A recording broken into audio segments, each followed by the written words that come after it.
Hello, this is Tony Heller from RealClimateScience.com. The Washington Post says, amid a record-hot summer in large parts of the northern hemisphere, beset by devastating fires, floods, and hurricanes, Antarctica was mired in a deep, deep freeze. That's typically the case during the southernmost continent's winter months, but 2021 was different. The chill was exceptional, even for the coldest location on the planet.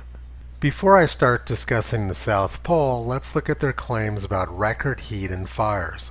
Average afternoon temperatures in the U.S. this past summer were just about average and way down from the 1930s.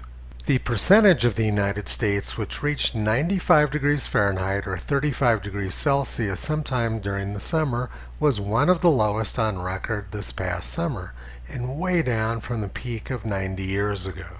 And the percent of days above 95 degrees Fahrenheit or 35 degrees Celsius in the United States this past summer was also one of the lowest on record.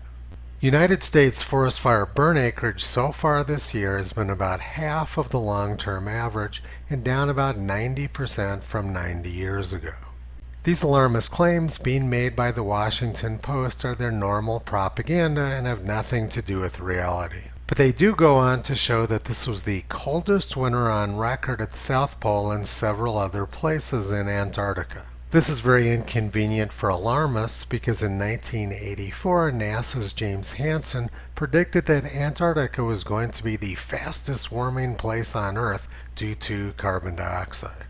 Polar amplification is at the core of global warming theory. And the failure of these models shows that climate alarmists have no idea what they're talking about. Now let's look at some other spectacular incompetence by NASA. In 2009, they published this article. NASA satellites detect unexpected ice loss in East Antarctica. Using gravity measurement data from the GRACE mission, scientists have found that the East Antarctic ice sheet, home to about 90% of Earth's solid fresh water and previously considered stable, may have begun to lose ice. I read this article shortly after it was written, and it became obvious that what they were saying was complete nonsense. They showed ice loss in places that never get above freezing and almost never get above minus 18 degrees Celsius or 0 degrees Fahrenheit. I blogged about this in 2010 and explained the problem with NASA's methodology. This is what I wrote in 2010. The problem with GRACE is that it measures gravity, not ice. Changes in gravity can be due to a lot of different things beneath the surface of the ice.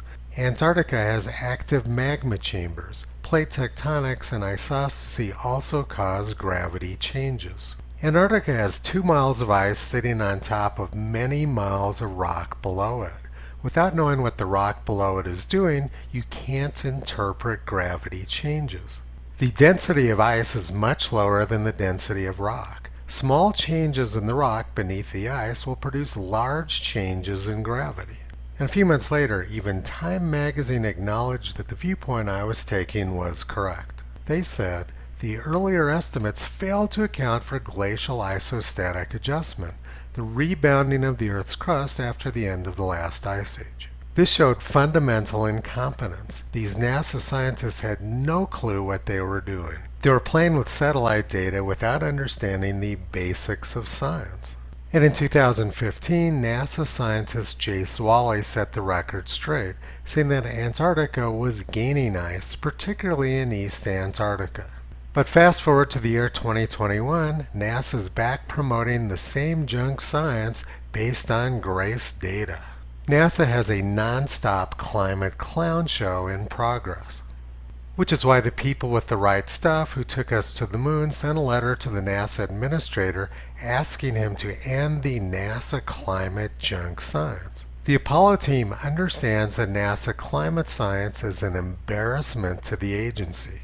Let's take a look now at another aspect of this. In 1906, it was reported that the South Pole was warming up and that the Ross ice shelf had retreated some 30 miles. And at the other pole, Amundsen saw the Northwest Passage open in 1904. There was a lot of ice loss at both poles prior to the year 1906, but NASA shows those years as being the coldest on record. So the Ross ice shelf retreated 30 miles during NASA's coldest years on record. The people who took us to the moon made NASA a legend. NASA climate scientists are also legendary, but in the opposite direction. They are destroying the agency's reputation. Toto has been pulling back the curtain on this madness for the past 13 years. You can visit him, Kyrie, and Caesar on the web at realclimatescience.com.